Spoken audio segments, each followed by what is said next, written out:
What if I told you that the most important financial milestone in your life isn't $100,000, and it's definitely not 1 million? It's your first $20,000. That's the number where everything begins to change. Not just your bank account, but your psychology, your confidence, your options, your future. Most people think wealth starts at 6 figures, but many well-known financial experts argue that the real transformation happens much earlier, because at $20,000, you stop surviving and you start positioning. Let's break down why. First, understand this. Money has stages. There's the survival stage, where every dollar already has a job before it arrives. Rent, utilities, groceries, gas, debt payments. Your income flows in and immediately flows out. Then there's the stabilization stage, where breathing room appears, where money begins to accumulate instead of disappear. $20,000 is often the gateway between those two stages. Before this point, one unexpected expense can destroy months of progress. After this point, setbacks become inconveniences instead of disasters. That difference changes your entire nervous system. Experts like Dave Ramsey often emphasize the importance of having a strong emergency fund. When you have $20,000 saved, you are no longer financially fragile. Financial fragility means one event can knock you off balance. A medical emergency, a job layoff, a transmission failure, a major home repair. Without savings, those events force debt. With savings, those events are handled with cash. And that single difference determines whether you move forward or backward. When you don't have reserves, your brain operates in survival mode. Research on scarcity shows that when resources feel limited, your mental bandwidth shrinks. You focus only on the urgent. You struggle to think strategically. But once you build a cushion like $20,000, your brain relaxes. You stop scanning for danger. You start scanning for opportunity. That shift in awareness is subtle but powerful. A car repair doesn't feel like a crisis.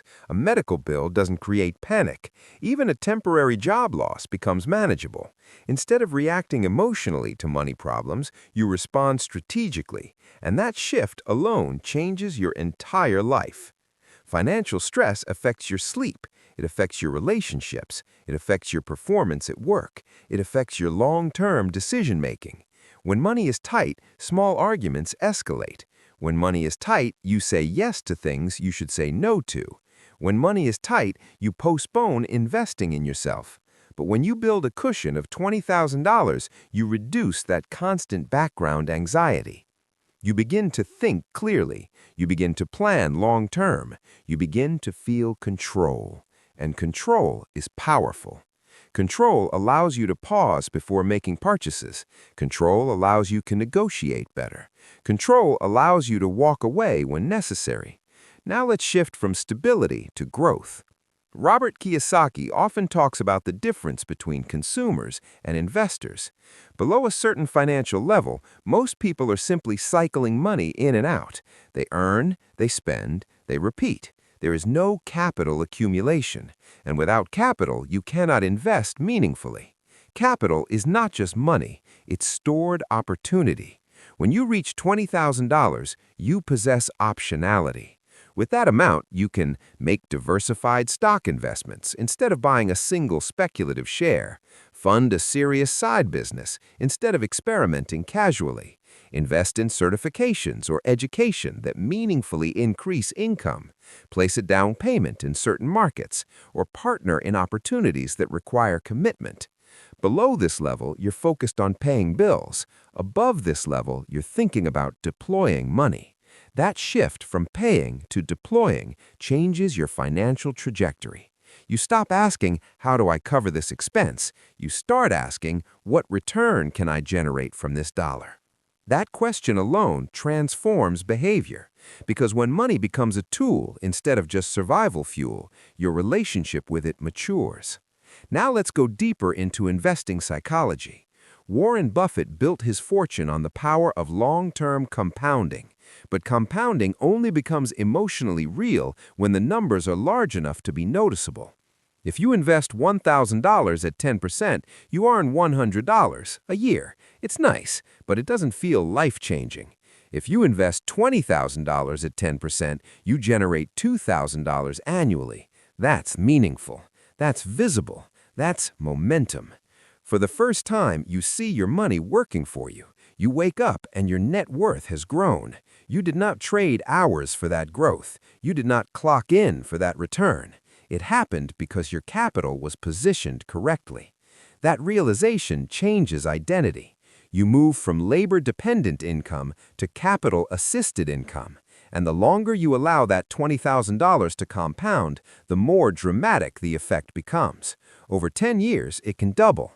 Over 20 years, it can multiply several times over. Over 30 years, it can transform into a six-figure base. And here's the deeper truth. The habits required to build $20,000 are the same habits required to build $200,000 or $2 million. Discipline scales. Consistency scales. Identity scales. Now let's talk about power and options. Suze Orman often says that money equals independence. Independence is not about luxury. It's about freedom from desperation. When you have no savings, you accept conditions you shouldn't accept. You tolerate toxic management. You remain in draining environments. You avoid negotiating your salary because you can't afford risk. But when you have $20,000 saved, something shifts. You can survive several months without income. You can search for better opportunities. You can wait for the right decision instead of grabbing the first available one. That creates leverage, and leverage changes posture. You walk into rooms differently. You speak differently. You negotiate differently, because you are no longer operating from fear. You are operating from stability. Now let's examine identity at a deeper psychological level. Ramit Sethi emphasizes that wealth building is behavioral before it is mathematical. $20,000 does not happen accidentally for most people. It requires tracking expenses, controlling impulses, automating savings, investing consistently, increasing income, delaying gratification. When you achieve that milestone, you have evidence. Evidence that you can follow through. Evidence that you can sacrifice short-term comfort for long-term gain. Evidence that you are capable. And identity is powerful. If you see yourself as someone who struggles with money, you behave differently than someone who sees themselves as a disciplined investor. At $20,000, you have crossed a proof threshold. You stop saying, "I hope I'll figure money out someday." You start saying, "I know how to build." That certainty changes future decisions automatically. You hesitate less when investing. You plan farther into the future. You think in decades instead of weeks. Now let's zoom out even further. $20,000 is not about the number itself. It's about the systems you built to reach it. You likely reduced unnecessary expenses, avoided lifestyle inflation, resisted social pressure to overspend, improved financial literacy, automated investments, stayed consistent during market volatility. Those systems are repeatable, and that's why everything accelerates after this point. Because once you build the machine, scaling it becomes easier than building it. Momentum compounds faster than money. The first 5,000 feels slow. The next 5,000 feels faster. The next 10,000 often feels surprisingly achievable. Why? Because behavior has stabilized. Financial progress is rarely linear. It's behavioral.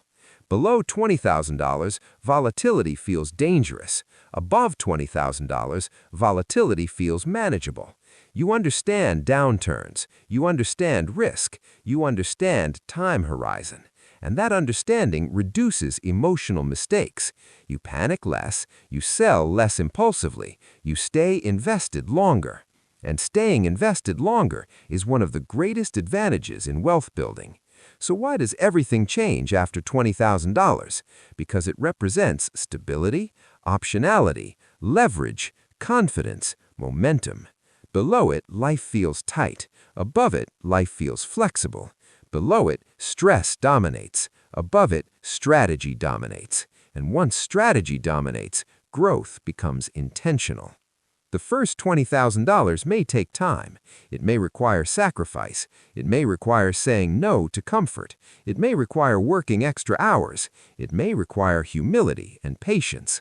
But it is the most important financial foundation you will ever build. After that, the journey shifts. Compounding accelerates. Confidence accelerates. Opportunity accelerates. Identity strengthens. And from there, scaling becomes a matter of repetition, not reinvention. $20,000 is not the finish line. It is the launch pad. It is the moment you move from reacting to life to designing it. If you found this deep dive valuable and want more conversations about money psychology, investing principles, and building real long-term wealth, make sure you subscribe and join us. Let's continue building wealth with discipline, with clarity, and with wisdom.